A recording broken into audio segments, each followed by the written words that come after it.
The swampiest of swamp creatures want to bury their head in the mud and pretend like Trump never happened. But get this, George P. Bush, the son of Jeb Bush, is launching a campaign for Texas Attorney General and is branding himself as a MAGA conservative.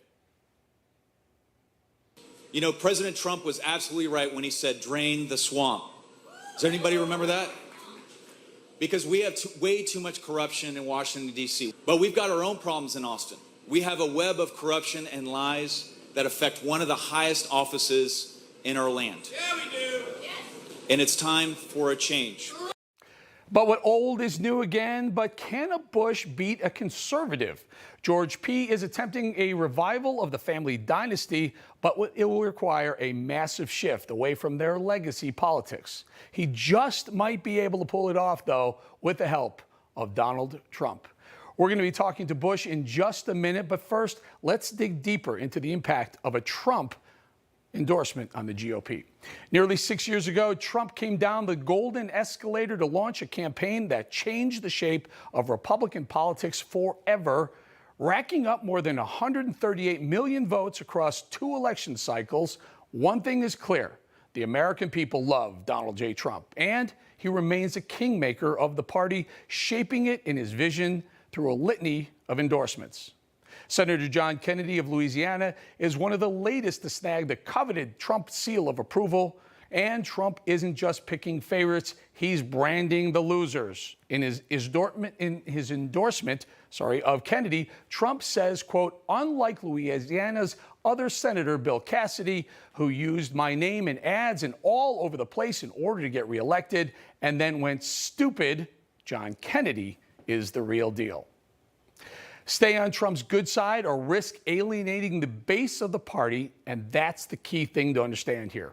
Pro-Trumpers are absolutely the base. There are plenty of establishment holdovers who simply cannot wrap their heads around it. They think Trump is just a personality that has hypnotized half the country.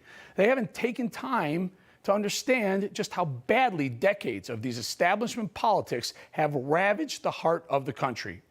They don't get that it's not Trump that's the savior, it's his platform, bringing jobs back to America, cutting regulation, not footing the bill for our allies just so they can make deals with our enemies, and getting tough on China, sealing the border, providing for our military and veterans. These are the things average Americans like you and I have been begging for decades. Then Trump came along and took the fight straight to the very people who made fortunes selling out their fellow countrymen. That's why Americans love him. But you have people like so-called Republican Adam Kinzinger, who's more concerned with winning praise from the left-wing media than from the party he represents. And we're trying to grab onto him as if he's somehow the ticket to the future. And he is instead obsessed with the fact that he lost again at something. And instead of, in his post-presidency, taking on, I don't know, some issue that he cares about or something that we see former presidents do, he's down there obsessing about the fact that he's a loser. I'm sorry you're a loser, but you lost. Well, good luck in 2022, Adam. You're in a blue state surrounded by blue districts. You got a snowball's chance in hell to get reelected with that. Oh, that's right. You're not looking to get reelected. You're looking for that CNN gig to replace Rick Santorum. But he will be forgotten one day, along with all the other dolts who can't accept the new reality of the new GOP, one that is unapologetically pro-American. Fortunately, never-Trumpers are an endangered breed in the GOP. The Republican Study Committee, RSC, will huddle with former President Trump next week in New Jersey as conservatives plan their messaging efforts heading into the 2022 midterms. Well, that's good, because we can't afford not to win back control of Congress in the 2022 midterms. Literally can't afford it with the massive number of spending programs Biden is planning for us coming up. But if we're going to beat progressives, it's going to be by countering everything they stand for on every single issue. And we can't do that by embracing any of the remnants of the old establishment Republicans, which brings me back to the beginning. George P. Bush, perhaps the last Bush with political aspirations that have not yet been dashed away by Donald Trump.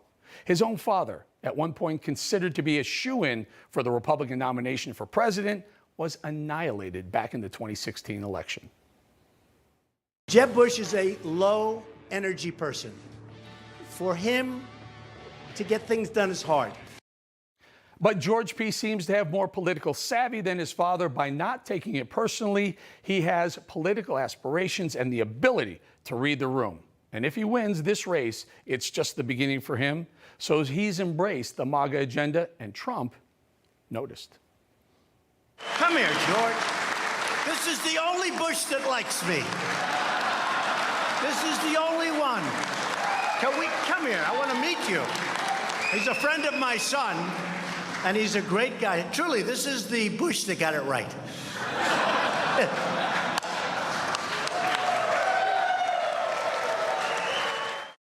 This is one of the more fascinating elections we're going to see this cycle. A rare case of Trump-influenced conservatives going toe-to-toe, and also the return of one of the most prominent political families in modern American history. Hey, I'm Rob Finnerty. Thanks for watching. If you enjoyed this video, please join the conversation in the comments below. Don't forget to subscribe, too. Hit the bell icon to be alerted to breaking news. And remember, there's a whole lot more on Newsmax TV, America's fastest-growing cable news network. Newsmax TV, where real news for real people.